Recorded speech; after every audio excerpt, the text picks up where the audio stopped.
নবম পে কমিশনের চূড়ান্ত খসড়া অর্থ মন্ত্রণালয়ে জমা, বেতন তালিকা পাস ও মহার্ঘ ভাতার সুখবর। তো দর্শক, আজ প্রথম আলো পত্রিকায় প্রকাশিত গুরুত্বপূর্ণ নিউজটি না টেনে শেষ পর্যন্ত দেখুন এবং ভিডিওর শুরুতেই চ্যানেলটি সাবস্ক্রাইব করে রাখুন পরবর্তীতে মহার্ঘ ভাতা এবং নবম পে স্কেলের সকল আপডেট সবার আগে পেতে। তো দর্শক, বাংলাদেশের সরকারি চাকরিজীবীদের জন্য দীর্ঘ প্রতীক্ষার অবসান ঘটতে যাচ্ছে। বহুল আলোচিত নবম জাতীয় পে কমিশনের চূড়ান্ত খসড়া ইতিমধ্যেই অর্থ মন্ত্রণালয়ে জমা দেওয়া হয়েছে। এর মাধ্যমে নতুন বেতন কাঠামো কার্যকরের প্রক্রিয়া এখন চূড়ান্ত পর্যায়ে পৌঁছেছে। অর্থ মন্ত্রণালয়ের উচ্চ পর্যায়ের কর্মকর্তারা জানিয়েছেন, খুব শিগগিরই এই খসড়া মন্ত্রিসভায় অনুমোদনের জন্য উপস্থাপন করা হবে এবং অনুমোদন মিললেই গেজেট প্রকাশ কার্যকর করা হবে। নতুন এই বেতন তালিকা পাশ হওয়ার মধ্য দিয়ে সরকারি চাকরিজীবীদের দীর্ঘদিনের দাবি পূরণ হতে চলেছে। নতুন কাঠামোতে সব গ্রেডেই উল্লেখযোগ্য হারে বেতন বৃদ্ধি আনা হয়েছে।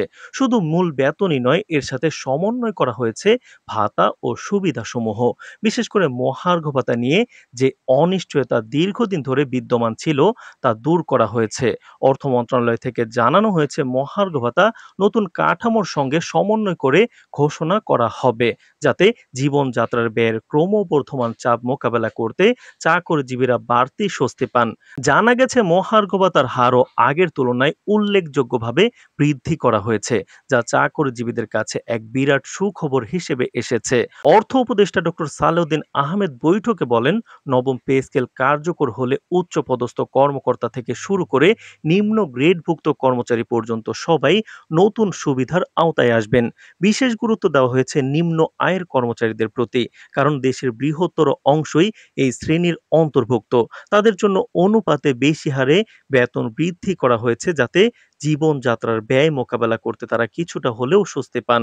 একই সঙ্গে প্রশাসনিক কাঠামোর ভারসাম্য বজায় রাখতে উচ্চপদস্থ কর্মকর্তাদের বেতনও বাড়ানো হয়েছে, যাতে কোনো বৈষম্য বা অসন্তোষ সৃষ্টি না হয়। তো দর্শক, ভিডিওটির এই পর্যায়ে এসে এখন পর্যন্ত যারা চ্যানেলটি সাবস্ক্রাইব করেননি, অবশ্যই সাবস্ক্রাইব করে রাখুন পরবর্তীতে মহার্ঘ ভাতা এবং নবম পে স্কেলের সকল আপডেট সবার আগে পেতে।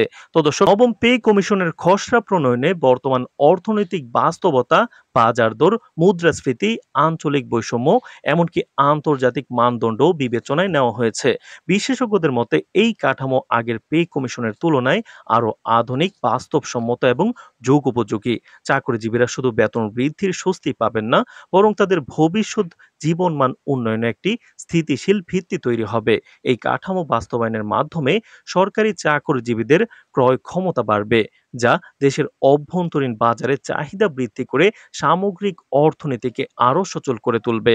তো দর্শক, চাকরিজীবী মহলে এ খবরে ইতিমধ্যে স্বস্তি ও আনন্দের পরিবেশ বিরাজ করছে। দীর্ঘদিন ধরে যারা জীবনযাত্রার ব্যয় ও সীমিত আয়ের মধ্যে চাপ সামলাচ্ছিলেন, তারা মনে করছেন এই সিদ্ধান্ত তাদের আর্থিক টানাপোড়েন অনেকটা কমিয়ে দেবে।